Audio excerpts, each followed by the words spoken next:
Ustaz nasional kita yang tidak asing lagi, namun sering masuk TV Ustaz kita Ustaz Dr. Intal Hasan dari Jakarta, insya Allah akan memberikan materinya kepada kita semua. Semoga acara kita diberkahi. Ayo kita buka majelis ini dengan ucapan Bismillahirrahmanirrahim. Langsung saja dengan terus takbir kita sambut Ustaz kita untuk menyampaikan materi pada siang yang berbahagia ini. Takbir! Takbir! Takbir! Pada Ustaz Al-Fatihah Masjid.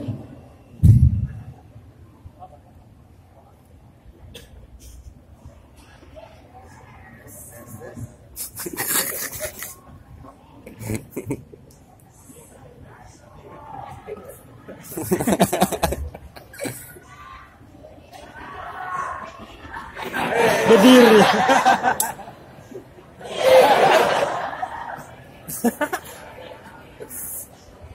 Nanti saya ke belakang. Nanti saya ke situ. Sekarang pembukaan dulu. Sekarang mau menyamakan frekuensi dulu. Nanti deh.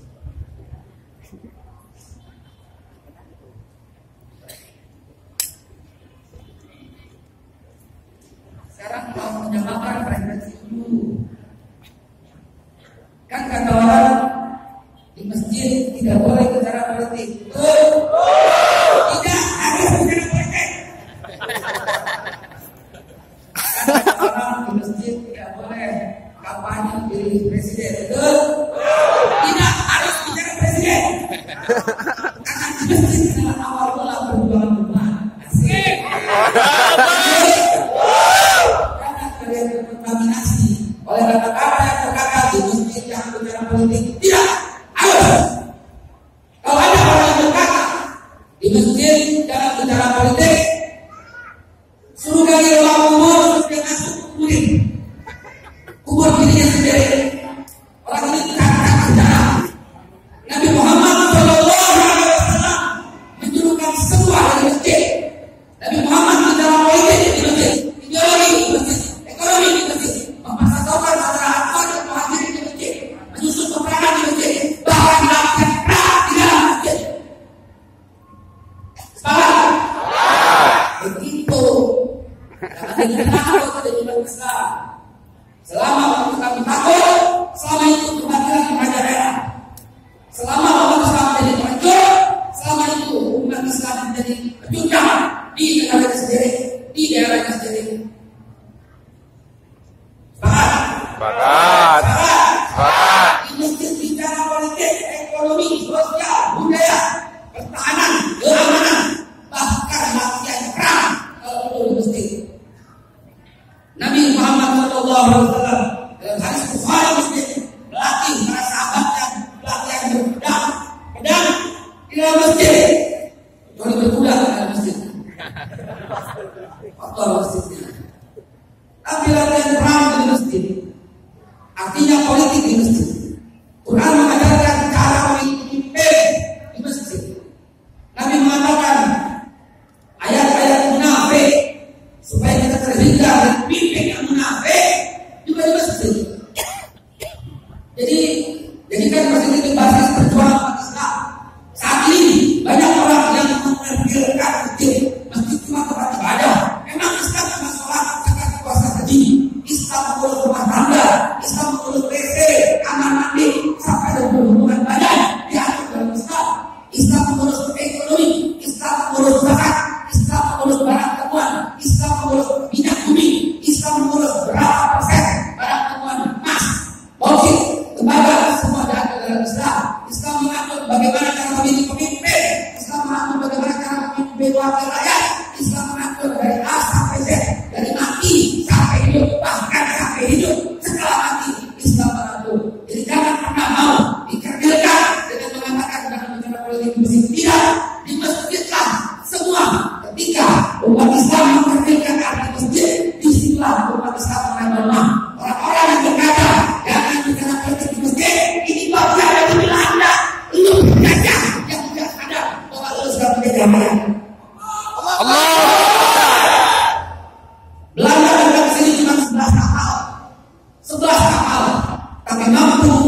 amalkan ini.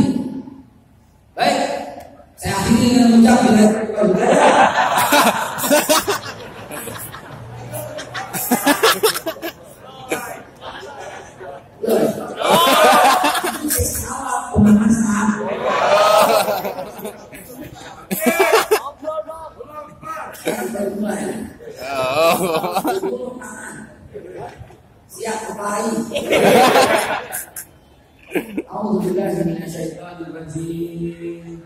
Bismillahirrahmanirrahim.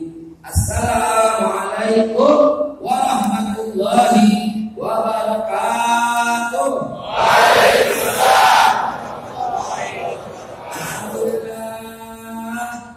Alhamdulillahirabbil alamin. Wa bihi nasta'inu 'ala umuri dunya wad din. Asyhadu an la ilaha illallah al-malikul haqqul mubin wa asyhadu anna Muhammadar Rasulullah shadiqul wa'dil amin. Allahumma shalli wa sallim ala sayyidina Muhammadin wa ala alihi wa sahbihi ajma'in. Amma ba'du. Fa ya ibadallah, usikum wa nafsi bi taqwallah. Faqad faza al-muttaqun. Kama qala Allah Ta'ala fil Qur'an al-Karim. A'udzu billahi minasyaitonir rajim. Bismillahirrahmanirrahim. Ya ayyuhalladzina amanu taqullaha haqqa tuqatih wa la tamutunna illa wa antum muslimun. Wa qala Nabi sallallahu alaihi wasallam, jadilu imanakum bi kalimati la ilaha illallah Muhammad Rasulullah sallallahu alaihi wasallam. Kalimat Tuhan kalian akhir wa kanan wa ala akhir insyaallah kana min amin. Masalah muslimin wa jumlah mukminin rahimakumullah. Amma ba'du. Ya ibadallah. Sekarang baru mulai. Bismillahirrahmanirrahim. Belakangan ini setelah kita memuji kepada Allah Subhanahu wa taala dan berselawat kepada Nabi kita tersayang, Nabi kita tercinta, Nabi kita Muhammad sallallahu alaihi wasallam wa ala alihi wasallam, para seluruh keluarga, segenap para sahabat, istri dan keluarga dan seluruh sahabatnya dan tabi'in pengikutnya. Wa tabi'in tabi'in dan pengikut. Wa tabi'in tabi'in tabi'in dan pengikutnya para pengikut tabi'in. Wa tabi'in wa man tabi'ahum bi ihsan ila yaumil dan siapapun yang mengikuti mereka sampai hari akhir, termasuk kita di masjid Agung Binjai ini. Wa alaina ma'ahu bi rahmatika ya Allah ya arhamar rahimin.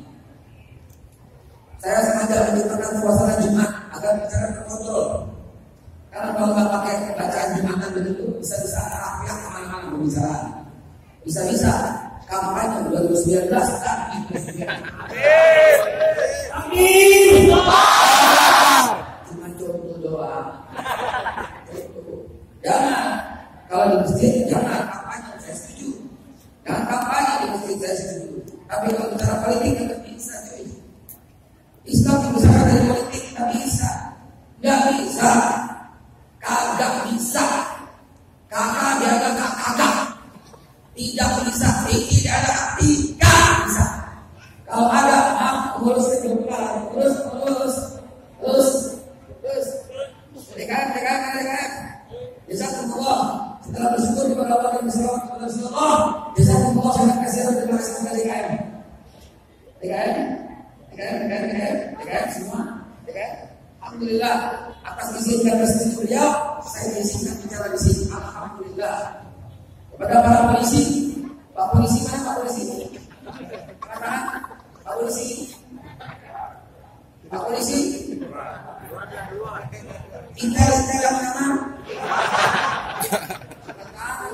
Saya mengucapkan terima kasih kepada yang dalam izin acara ini berlangsung. Kan pasti kita tanya terus, warga di mana, ini mana. Kita tanya terus, ada polisi? Ya, nggak enak kalau sama nggak ada Pak Polisi. Belum kita sahabat polisi dahulu. Kepada Bapak, ya. Beberapa polisi yang telah mengizinkan acara itu berlangsung, jazakumullah. Semoga Allah memberikan hidayah bagi kita semua. Yang memberikan izin, semoga Allah angkat pangkatnya ke tempat yang terbaik. Amin. Amin. Yang memberikan izin, semoga Allah angkat pangkatnya di pemerintahan terbaik. Allah rezekinya. Berikan hidayah agar menjadi polisi sekaligus berjuang Islam. Allah bilang kalau buat keluarganya kaya raya dengan takwa. Allah buat beliau yang mengizinkan ini, insya Allah menjadi jabatan tertinggi nantinya.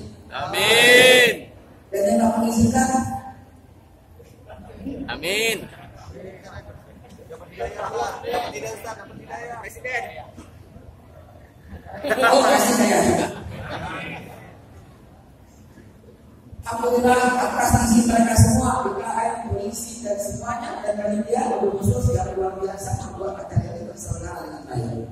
Hari ini kita bertahan judul yang sangat menarik, lelah berpisah, mari berbicara. Ini kayaknya speaker lagi kecil, lo takut? Nah itu baru keren. Jangan Belanda loh. Belanda itu speaker nggak boleh kencang. Bukan sejarah di bawah server itu ada berapa beberapa ada ulama dan Belanda. Gara-gara Belanda nggak boleh kencang. Maka kalau ada orang yang kecil speaker ini bilang, lo penjajah atau Belanda? Ya, mau siapa ya terserah. Yang berusaha kecil speaker supaya akhirnya ujung ada benar itu Belanda atau penjajah akan keluar. Kecuali kalau semua dengar, kecuali kalau ganggu, sama-sama ganggu, udah. Ya. Baik, ayo mulai. Bismillahirrahmanirrahim.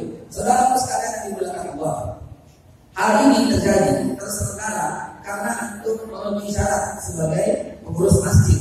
Tahu nggak? Satu-satunya pekerjaan yang tercantum dalam Al-Quran PKM itu adalah apa? Pedagang.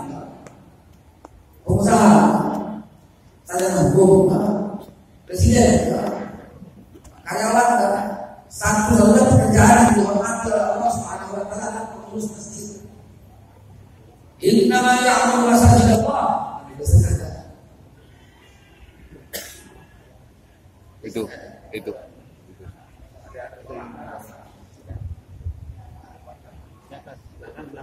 Ada. Semuanya itu situ dia tahu. Innama ya'muru masajidallah man amana billah wal yaumil akhir wa aqama shalah wa ata zakah wa lam yakhsha illallah. Orang-orang yang menjadi pengurus masjid, orang-orang yang menjadi DKM, dia beriman kepada Allah total dan kepada hari akhir. Kalau dia beriman kepada hari akhir, mustahil ada korupsi. Korupsi adalah orang yang tak percaya sama hari akhir. Ya, mustahil. Kalau dia mendirikan sholat, dalam sholat, di luar sholat pribadinya sama. Lalu dia mengeluarkan zakat, dia peduli sama tetangga dan lingkungan. Dan yang paling penting yang ada di semua, walau yakhsha illallah, dia tak takut kepada siapapun kecuali kepada Allah. Dia tak takut jabatan yang dicopot. Kalau takut jabatan yang dicopot, berhenti, tolong berhenti mengundurkan diri dari DKM. Karena orang duduk sebagai DKM tak takut kepada siapapun kecuali Allah. Yang penting disampaikan kebenaran, untuk kakek sebodoh, untuk berhenti sebodoh, yang paham kalau kalian kafir, sekalipun orang kafir yang suka dengan dia tak peduli, dia merasa bodoh, yang penting kebenaran ditampilkan. Itu salah satu kriteria DKM. Sekali ada orang yang kaya berkata, masjid politik, tolong berhenti dari DKM, tolong berhenti. Kalau ada orang DKM berkata, masjid yang akan politik, tolong berhenti. Kenapa?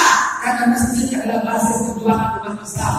Sekali saja masjid diganggu, umat Islam lemah kekuatannya. Jangan pisahkan umat Islam dengan masjid. Masjid di Indonesia 1,1 juta orang. 1,1 juta masjid. Masjid di Indonesia 1,1 juta masjid. Kalau isinya satu masjid saja 20 orang saja. 20 orang saja satu masjid yang betul-betul memiliki sifat ini beres. Ada 220 juta umat Islam yang peduli dengan rakyat. Coba. Artinya apa? Tidak semua masjid peduli dengan rakyat. Tidak semua pengurus masjid masalahnya lima. Kenapa? Karena begini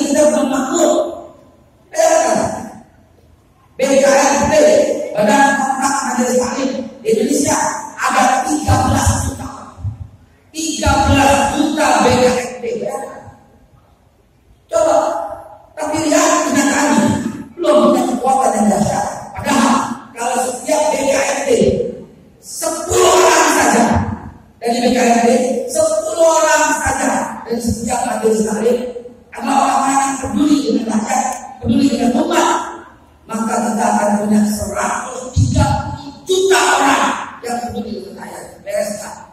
Beres. Tapi kenapa nggak beres-beres? Ada yang salah dalam kepengurusan masjid dan kepengurusan BKMP. Disitulah ukhuwah mulai dijaga. Maka itu Masjid Agung Minjar adalah salah satu masjid yang luar biasa dijaga. Juga sekarang Minjar ini modelnya seperti ini yang membuat terang dan damai. Insya Allah sekarang jam 1 sampai ke depan kita bicara soal persatuan dan kesatuan. Amin. Saya 4 bulan yang lalu berada di sini dan 4 bulan yang lalu saya bicara soal persatuan dan kesatuan. 4 bulan yang lalu saya mengajak kepada teman-teman untuk mulai melupakan yang namanya firqah. Kenapa? Karena umat Islam jadi lemah karena firqah itu. 4 bulan yang lalu saya mengajak tidak ada perbedaan antara Anda yang berturut atau yang tidak berturut. 4 bulan yang lalu saya mengajak tidak ada perbedaan antara sedang di atas sejadah di perut di tengah, tidak ada perbedaan. Semuanya ada sumber. 4 bulan yang lalu saya ingat saya bercerita di sini tidak ada perbedaan tahiyat antara yang goyang-goyang dan dia yang stabil dan betul-betul. Semuanya sama. Karena apalagi sekarang dalam mendekati pilpres tidak ada lagi perbedaan antara Anda mengikut Pak Jokowi maupun mengikut Pak Prabowo. Anda selalu masjid yang sama, ngaji dengan Quran yang sama. Betul? Dengan ada kiblat yang sama. Betul?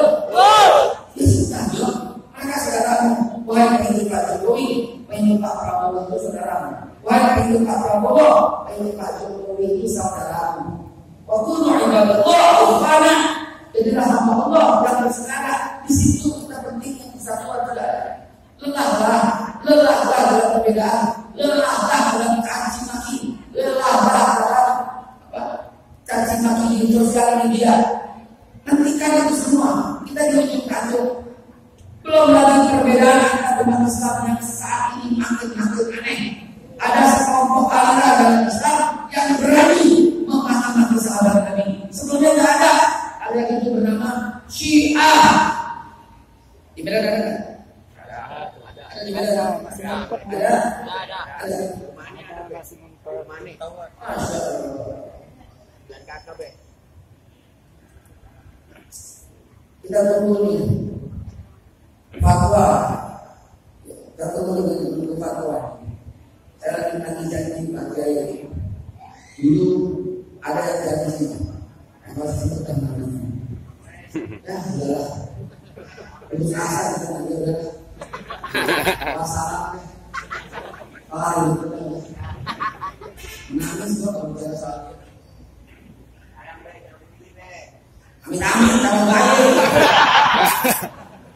Kaki di kepala pada di kaki ada bentuk ada tolak ada bentar sampai otak merah ke bawah tetap Prabowo sampai itu.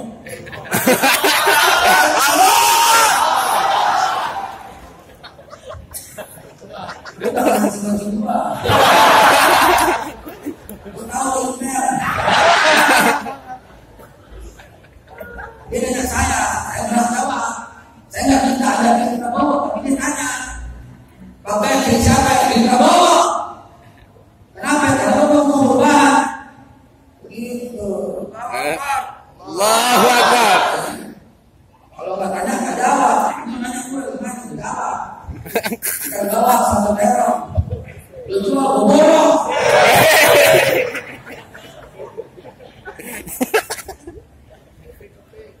Baru kali ini kita dengar ada orang yang berani maki-maki sahabat Nabi. Baru periode sekarang, ya, baru zaman Pak Jokowi ini, baru kita dengar ada orang berani maki-maki sahabat Nabi secara terbuka dalam perayaan Asyura. Ya, saya benar paman yang tadi berani ngomong. Ya, saudara sekalian, sebelumnya nggak ada yang berani demikian. Syiah sekarang merajalela, bahkan ada Syiah yang menyatakan dirinya Syiah kan sampai masuk ke gedung di DPR RI. Coba, betapa kurang ajarnya ini, mengutarakan fakta, mencoret sejarah dengan menyajikan sejarah palsu tentang peperangan antara Aisyah dan Ali dilakukan tentang peristiwa Karbala. salah tentang anak-anak Rasulullah SAW. Ada. Dulu nggak ada, sekarang ada. Bagaimana nanti? Dulu nggak ada. Orang yang maki-maki kita dengan kata bid'ah. Dan sekarang apa-apa bid'ah. Bagaimana nanti? Sekarang kita tahlilan dibilang bid'ah. Kita maulid kami dibilang bid'ah. Kita bikin acara dibilang bid'ah. Apa-apa bid'ah. Saudara, dulu nggak ada barang-barang ini. Tapi sekarang berani kita ampun. Mereka yang mengatakan sahabat Nabi kafir dengan Quran, dengan hadis, dengan Bukhari dan Muslim pula, yang tidak paham maksudnya. Orang-orang yang kata-kata bid'ah juga dengan hadis, dengan Quran, merasa kok ini yang paling sunnah. Bikin dapat ilah masjid sunnah, bikin dapat ilah ustaz sunnah. Betul kata sunnah. Apa bosan makhluk? Apa ini coba? Dibilang masjid ini masjid sunnah, ini masjid bukan sunnah. Loh, emang ada masjid sunnah? Masjid makruh, masjid berubah, masjid haram. Kenapa? Karena katanya menyelenggarakan maulid.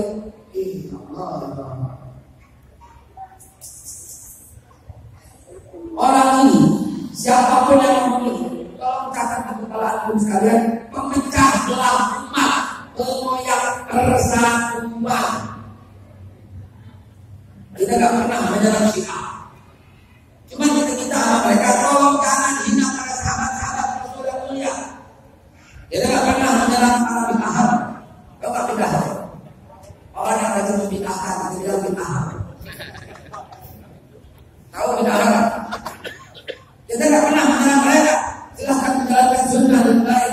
Tapi jangan kau kasih nama kita dengan kata bid'ah. Karena kami terus membawakanmu. Ini lelah berpisah. Semua berada dalam satu masjid. Entah-entah dulunya bukan dulunya, langsung keluar ngomong ke luar bisa ada apa sama sekali. Mentang-mentang bicara bukan kelompoknya, keluar atau mendengarkan. Ini orang-orang seperti ini perusak persatuan, merasa diri paling hebat, paling suci, eksklusif. Ingat, sekali lagi ingat firman Allah, wala tazuku anfusakum, wallahu a'lamu biman taqwa. Jangan merasa diri suci. Allah yang paling tahu siapa yang paling bertakwa. Ini apa? Sementara ini kita sudah tenang, damai. Sejak Indonesia merdeka tahun 1945, kita sudah bersatu padu. Kita sudah sepakat, pendiri negara ini sudah sepakat bahwa dasar negara kita adalah Pancasila.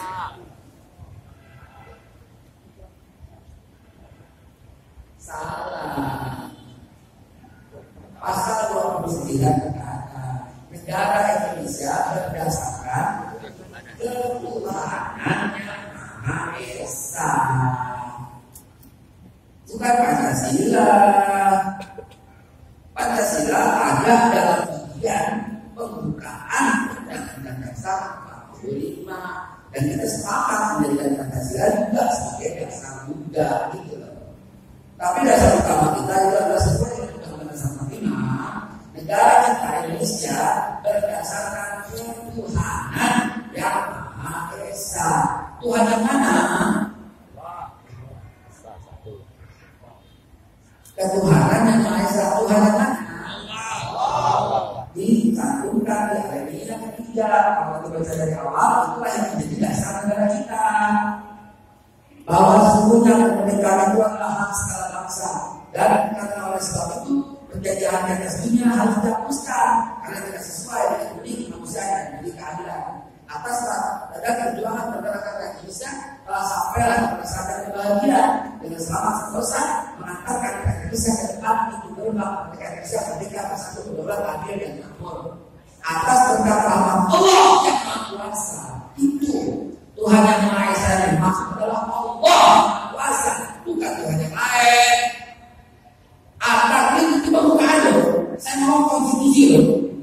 Atas berkat rahmat Allah yang Maha Kuasa dan mendorongkan dengan keinginan yang luhur supaya berkehidupan bangsa yang bebas, maka dari ini rakyat Indonesia menyatakan kemerdekaannya. Kemudian daripada itu menyusun, nah terus kan itu mendapat menyusun yang pemerintahan melindungi segenap negara Indonesia, memajukan kesejahteraan umum, mencerahkan kehidupan bangsa, dan melaksanakan ketertiban dunia berdasarkan perdamaian abadi dan keadilan berdasarkan perdamaian abadi dan keadilan sosial. Maka disusunlah kemerdekaan kebangsaan Indonesia itu yaitu suatu undang-undang satu ketuhanan yang maha esa, ketuhanan yang maha, kedua kemanusiaan adil dan tiga kebijaksanaan alam serta menentukan keadilan bagi seluruh rakyat. Itu monik-monik kita udah bikin itu, udah pegang itu selama-lamanya, pegangan ubah-ubah, lalu masuk kepada pembukaan, lalu masuk masa 1, lalu masuk sampai UD 45 yang kedua barangnya dulu. Jangan berubah-ubah, sekarang berubah-ubah pembukaan, sekarang berubah-ubah UD 45. Karena itu kita hanya memilih presiden yang mau kembali ke Undang-Undang Dasar 45. Takbir! Kita nggak sudi dengan orang-orang yang merubah-rubah UUD 45 kita. Nggak sudi. Siapa itu? Kali aja. Tapi saya katakan kita nggak sudi dengan yang merubah-rubah Undang-Undang Dasar 45 kita. Semangat! Karena itulah kami dari Ijtima Ulama, wabil khusus saya, penasehat GMPF Ulama. Di situ itu siapa?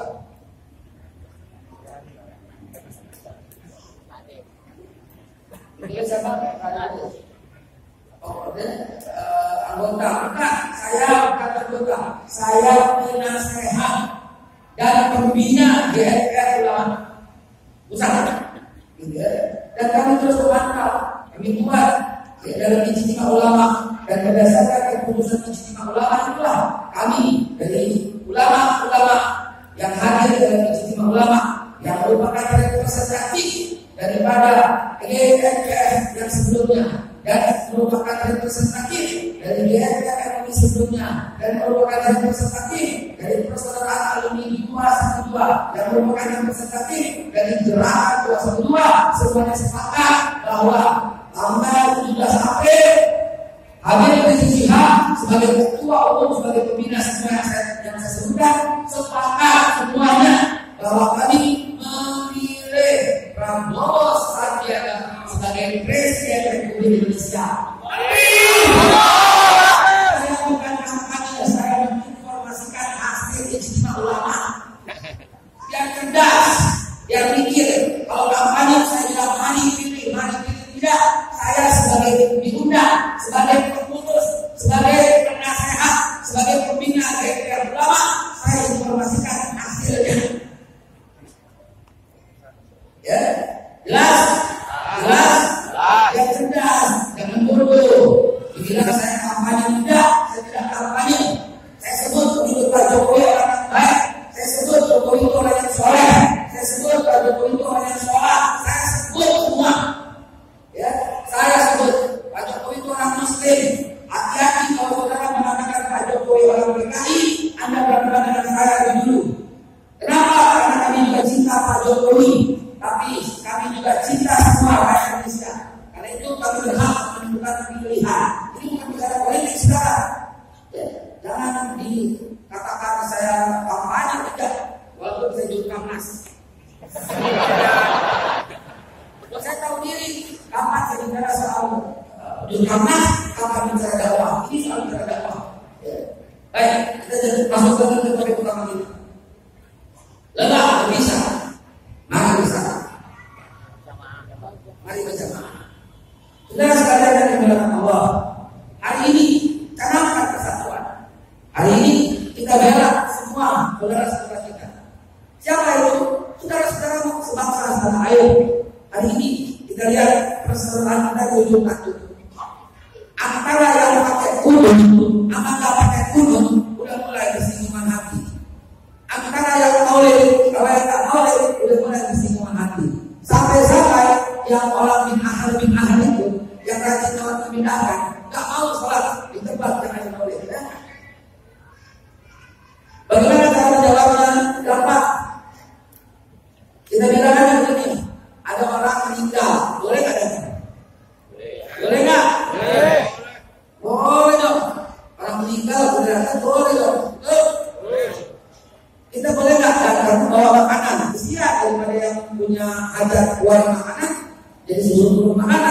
Jadi kita datang sampai bawa anak, boleh nggak? Siap, dia meninggal, kita kasih beras, kita kasih lauk, kita kasih uang supaya dia tak usah mikir bagaimana sebulan ke depan. Cakep nggak? Cakep tidak? Ada orang meninggal, daripada sendiri, kita jadi fitnah. Ada teman-teman, boleh nggak? Boleh tidak? Boleh. Salah di mana? Salah di mana? Itu hari ke-7 dibiarkan kemarin bukan 8 ke 9 kan? Salah di mana? Kita ngobrol dengan orang meninggal, boleh nggak? Boleh tidak? Boleh. Daripada ngobrol dengan kita baca tahlil, boleh nggak? Lah namanya jadi bid'ah. Ada boleh. Kita bikin tablik akbar, boleh? Boleh nggak? Bikin pengajian umum, boleh nggak? Daripada pengajian umum nggak ada temanya, kita bikin temanya memperingati kelahiran Nabi Muhammad. Tapi tidak boleh. Ya udah nggak pakai judul pengajian deh, isinya membaca tentang riwayat hidup Nabi Muhammad, boleh nggak? Makanya kenapa tiba-tiba judulnya diganti boleh jadi nggak boleh? Padahal isinya sama. Mau judulnya tablik akbar, mau judulnya pertemuan, mau judulnya silaturahim, mau judulnya maulid, mau judulnya peringatan tahun baru Islam, mau judulnya apapun, selama di dalamnya ada yang ngaji, ada yang doa, ada yang ceramah, beres. Mau judulnya apapun, jangan lagi kau bilang bid'ah. Ini namanya memberi peringatan, dan memberi peringatan Allah perintahkan. Bazakir, fa'inna sifatan tahun. Lelah berpisah. Sejak dari sejarah Bapak, sejak awal kemerdekaan kita tak pernah pisah-pisah, Pak. Selalu akur, Pak. Selalu kompak, Pak. Selalu kerjasama, Pak. Tak pernah itu berantakan, tak pernah. Selalu damai, Pak. Selalu tenang, Pak. Tak pernah sekali keributan. Kenapa sekarang ada? Bahkan sebelumnya kita punya pilpres 4 calon tidak berantem, Pak. Ada SBY Budiono, ada Mega Hashim, ada JKW Julukala Wiranto, ada Prabowo Hatta. 4 calon negara. Nah itu. Kenapa ketika 2 calon ini? Kenapa 2 calon ini jadi ikut negara? Kembalilah ke jati diri yang sejati. Ini gara-gara apa nih? Gara-gara mafia 98 negara ini. Wahai para orang tua, sajikan informasi ini kepada anak-anak muda yang tidak mengalami masa 98. Saya mengalami banget tahun 98. Insya Allah saya dosen di 8 universitas waktu itu. Sebagai dosen di 8 universitas, tahu banget apa yang terjadi pada tahun 98. Fitnah merajalela, CSIS, Trisakti, Apa Jaya, Taruman Negara, apa lagi? Turun di jalan, teriak-teriak, turunkan Soeharto. Dari mana informasi ini mereka teriak-teriak selalu? Dan kampus-kampus saya yang saya kasih satu. Inilah awal-awal fitnah. Pak Harto yang telah berhasil menjadi bapak pembangunan difitnah sedemikian rupa. Kenapa? Karena sebab itu umat Islam hampir saya berjaya di negara ini di bawah komando Bapak Presiden Soeharto lalu. Ini para orang tua juga tidak sekarang biar belajar dan cerahkan. Pada waktu itu kita swasembada, betul. Pada waktu itu kita negara yang hebat. Pada waktu itu kita ekspor, nggak impor, Pak. Kita ekspor karena kita berlebihan. Malaysia makan dari kita, Singapura makan dari kita, Thailand, Hong Kong, Dubai makan dari kita surplus. Dolar cuma 2.000 perak. Kita menjadi negara tidak takuti, kita disebut Asia Asia. Kita diusulkan oleh 80 negara menjadi anggota tetap Dewan Keamanan PBB pada waktu itu, saudara. Negara lain juga semua negeri takut sama kita. Australia takut, Singapura apalagi, Malaysia apalagi. Tahun ini kita betul-betul generasi pertama di Asia. Pada tahun 1995 ketika terjadi genocide, pembunuhan besar-besaran oleh kelompok Muslim di Bosnia dan Herzegovina. Pada waktu itu presidennya Iset Begovic menjadi orang yang terkenal di seluruh dunia. Tidak ada yang berani masuk ke Sarajevo, tidak ada yang berani masuk ke Bosnia Herzegovina untuk membantu bangsa di sana. Satu-satunya presiden di seluruh dunia yang berani masuk ke sana tanpa pengawalan, tanpa senjata, tanpa seluruh rompi peluru, cuma satu adalah Presiden Soeharto. Pada waktu itu beliau mengejutkan dunia. Ya. Kenapa? Karena pembantaian di Bosnia Herzegovina beliau support. Beliau berkata kepada Presiden Iset Begovic pada waktu itu, kami tidak punya uang, kami bukan negara kaya raya, tapi kami datang ke sini karena sahabat tidak cukup hanya dengan telepon. Kami datang, kami peluk Anda, kami support Anda, kami mendukung perjuangan Anda. Dan kemudian Pak Harto membangun masjid yang besar sekali sampai sekarang begitu berdiri di Bosnia, Masjid Soeharto namanya, untuk mensupport perjuangan Islam dari masjid ke masjid sebagai basis perjuangan Islam. Akhirnya Allah Subhanahu Wa Taala berkenan untuk menghentikan semua itu semua gara-gara Presiden Soeharto. Gak ada presiden yang peduli sampai sebegituan. Cuma Presiden Soeharto pada waktu itu seluruh dunia sudah. Pada waktu itu kita bersatu padu dari Aceh sampai Papua, kompak bersatu padu dalam ikatan negara kesatuan Republik Indonesia yang kuat. Paham yang bin Ahar kagak berani masuk, kalau berani masuk akan dihalau. Paham yang memakai para sahabat kagak berani Pak, semua berada dalam satu wadah namanya Islam. Apalagi paham Syiah kagak berani Pak, semua kompak jadi satu semuanya. Belum lagi Yayasan Al-Baqi Muslim Pancasila yang beliau bangun. Seluruh Indonesia beliau bangun dari 500, dari 50 rupiah uang diambil dari zakat, 50 perak doang. Jadi masih segitu banyak. Nggak bisa orang perak sekarang untuk beliau. Semoga disampaikan kepada Pak Jokowi. Pak Jokowi, contoh Pak Harto deh. Contoh Pak Harto dengan komentar Pak Harto ngomong dengan tegas kepada petani tiap malam diputarkan. Tadi kurang apa? Kurang pupuk. Menteri kasih pupuk. Tadi kurang apa? Kurang traktor. Menteri kasih traktor. Kurang apa? Kurang perairan Pak. Abri masuk desa. Maka dibuat program Abri masuk desa. Untuk apa? Untuk menghalau. Awalnya itu untuk pengairan, bekerjasama dengan petani. Sekaligus untuk apa? Menghalau semua bibit yang membuat bisa pecah. Gak ada teroris pada zaman itu. Gak ada orang yang berani meledakkan dirinya di tengah-tengah. Gak ada. Semua ngeri, semua jiper dengan kekuatan pada waktu itu. Kenapa Abri masuk desa? Itu Pak Jokowi. Contoh Pak Harto. Kalau sekarang cuma bisa kasih sepeda Pak Jokowi. Ya, insya Allah nanti lebih bagus lagi. Traktor kasih gitu. Kalau sekarang banyak ikan apa? Sebutkan 5 ikan. Sebutkan apa? Apa yang kau perlukan untuk di kampungmu? Itu dong. Saya mau begini karena cinta. Kalau namanya benci saya maki-maki. Ini cinta. Gak ada rasa maki-maki. Rasa cinta yang ada. Dan rasa kasihan. Bukan cuma cinta, kasihan. Kenapa kasihan? Karena kita lihat pada waktu pilpres ada yang ngikutin. Paling 15 orang apanya? Ya. Kemana dulu deh?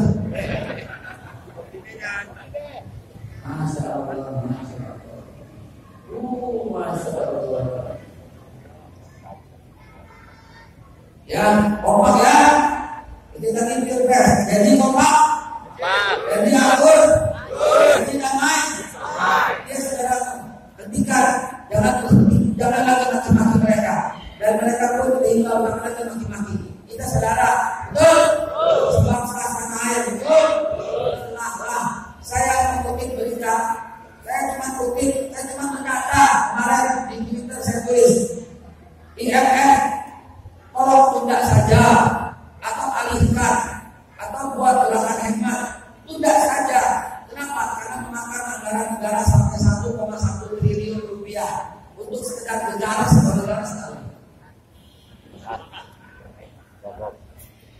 makan. Ya, cuma untuk makan, minum, gegarasan aja 1,1 triliun rupiah. Padahal dana sebesar itu sangat dibutuhkan di sini. Palu, Donggala. Saya cuma ngomongin doang, habis dimaki-maki di sosial media. Dibilang ustaz sialan lah, dibilang ustaz bajingan lah. Loh. Apa ini jualannya? Apa coba? Begitu kasar mulut-mulutmu. Saya cuma mengatakan IAR itu uang duit pertama. Kedua, IAR itu zaman SBY udah lunas. Kenapa buka lagi? Ketiga, IAR itu ribawi. Riba itu diharapkan oleh semua agama. Islam melarang, Kristen melarang, Hindu melarang, Buddha melarang, Konghucu melarang. Kenapa kau undang riba itu? Orang yang makan riba nggak bisa jalannya seperti sempoyongan. Jangan itu yang bikin negara kita sempoyongan terus karena hidup daripada riba. Cuma kita gitu doang, dimaki-maki di sosial media.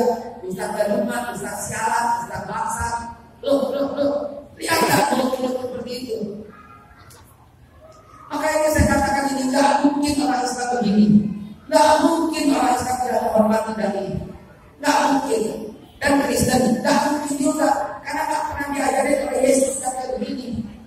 Oleh sejarah perbudakan nggak pernah diajarin kayak begini. Lalu mulut itu siapa yang ngajarin? Lihat nggak? PKI Raja Darah Sakti. Kok berani-beraninya demikian? Ada prinsip jihad, jelas nyata-nyata adalah imam besar umat Islam Indonesia yang difitnah, yang fitnah udah ketahuan. Dan polisi udah mengeluarkan SP3 bahwa cat itu tidak pernah terjadi, cat itu palsu, yang bikin juga oleh ketahuan bukan dia 100% difitnah. Itu udah jelas. Terus kenapa sampai sekarang masih maki-maki? Dibilang kabel cabul lah, dibilang kabur lah. Saya nggak jadi ngomong. Benar nggak jadi. Artinya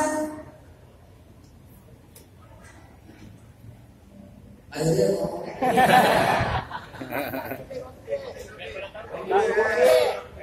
Saya sebenarnya kayak aku ngomongnya amin. Yang sesungguhnya nih ya, ini yang sebenarnya nih ya,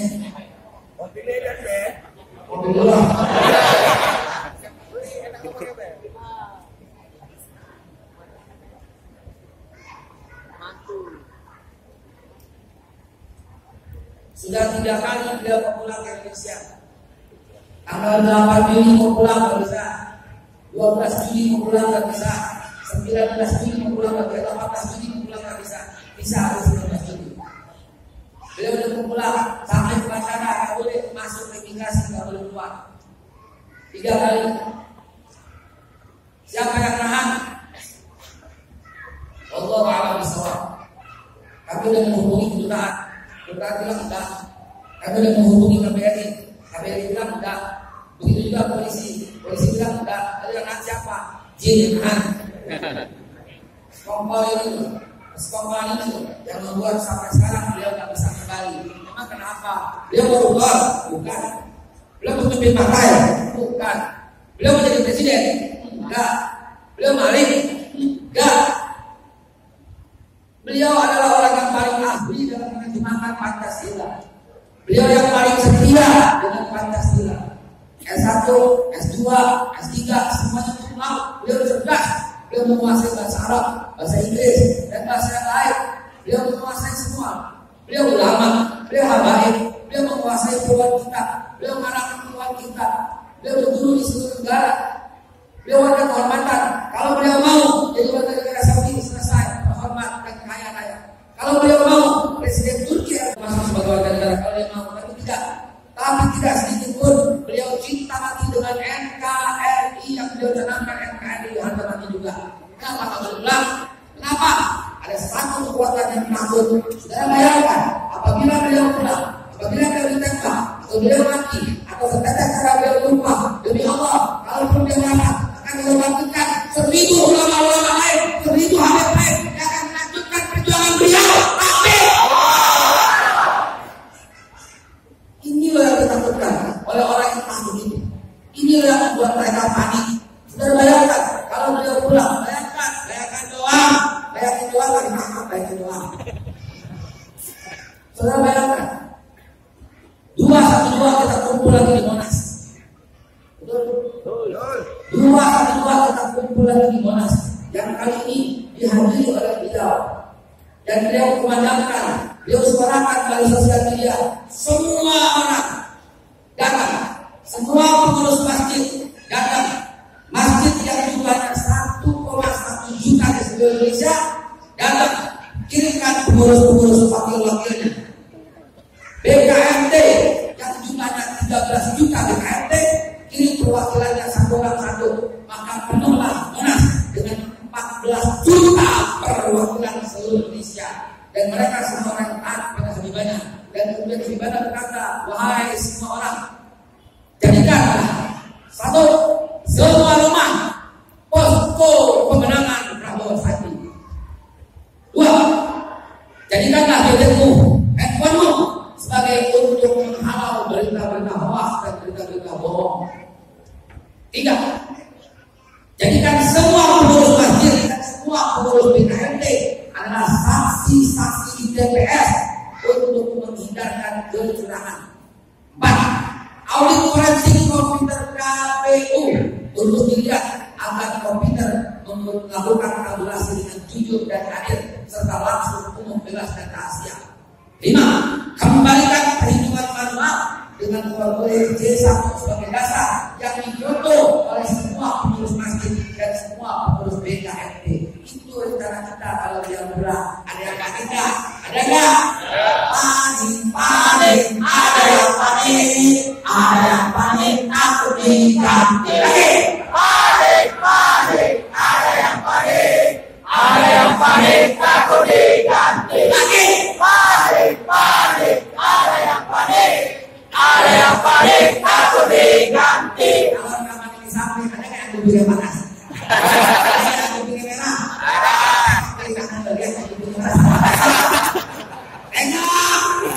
Tengok, itu yang kita maksud panik, takut nggak jadi pejabat lagi. Iya. Takut nggak jadi pejabat lagi. Iya.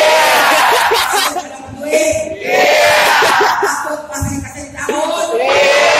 Takut miskin. Iya. Takut makmur. Iya. Saudara, apa yang kita takutkan sebenarnya? Menyampaikan satu kebenaran. Insya Allah dengan sikap ini kita sadar bahwa kita capek berpisah, lelah bertengkar. Jadilah satu dalam satu komando, yaitu satu imam besar umat Islam Indonesia di bawah kepemimpinan Habib Rizik Syihab. Insya Allah semua umat Islam dan satu padu dalam rangka mewujudkan NKRI yang kita carakan sebagai harga mati. Koma. Yang kita bilang NKRI harga mati, koma. Kenapa bilang koma? Masih ada harga mati yang lain. Kalau dibilang NKRI harga mati, lu masih dalam kubur, tanya, mana pramuka? Siapa Tuhanmu? Malaikat NKRI harga mati, digampar lu malaikat. Betul. Munkar nakir tanya ente, mana pramuka? Jawabnya apa? NKRI harga mati.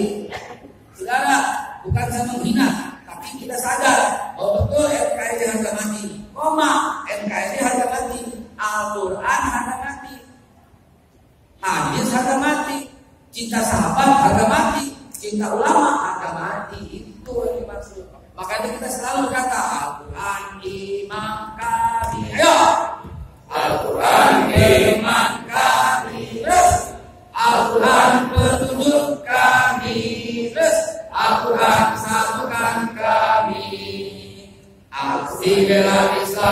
aksi bela Islam, aksi bela Islam. Allah Allahu Akbar, Allahu Akbar, Allahu Akbar, Allahu Akbar, Allahu Akbar. Pernah kangen lagu itu? Lu nggak kangen lagu itu? Lu nggak kangen salawatnya? Salawat Nabi yang dibuat oleh yang dilakukan oleh Rasul lu nggak kangen? Salatullah, salamullah, ala ya Rasulillah. Salatullah, salamullah, ala yasin habibillah. Salatullah, salamullah, ala ya Rasulillah. Salatullah, salamullah, ala yasin habibillah. Wassalam bismillah wa bil hadi Rasulillah. Wassalam bismillah wa bil hadi Rasulillah. Wa bil jahilillah bi ahlil bariyah Allah. Takbir!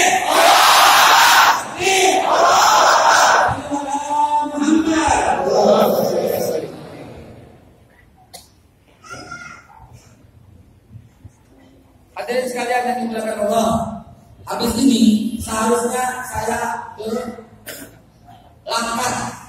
Langkat. Siapa yang dari Langkat? Yang dari Langkat, yang dari Langkat, yang dari Langkat, yang dari Langkat, yang dari Langkat, yang dari Langkat, yang dari Langkat.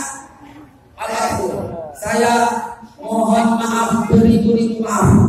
Kesalahan bukan hanya panitia, bukan ada pada panitia. Kesalahan bukan pada panitia Jakarta atau panitia Medan. Kesalahan 100% ada pada saya.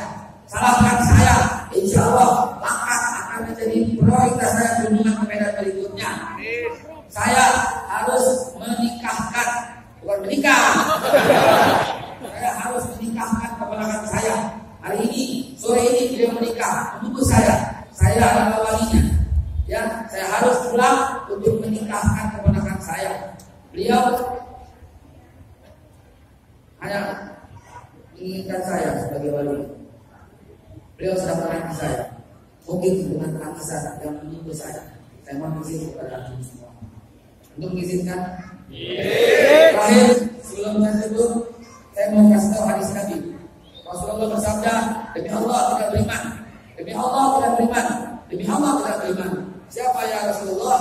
Orang yang kenyang sementara tetangganya lapar, apalagi saudaranya lapar. Saudaramu di Palu lapar, saudaramu di Palu lapar, saudaramu di Donggala lapar. Mereka haus, mereka nggak bisa berbuat apa-apa. Sekarang putusan ada di tanganmu. Kau bantu, insya Allah kau masih iman. Kau nggak bantu, maka kemungkinan besar iman pun copot di dada. Bantulah, bantu. Insya Allah Allah beserta orang yang membantu beserta saudaranya. Assalamualaikum warahmatullahi wabarakatuh. Alhamdulillah.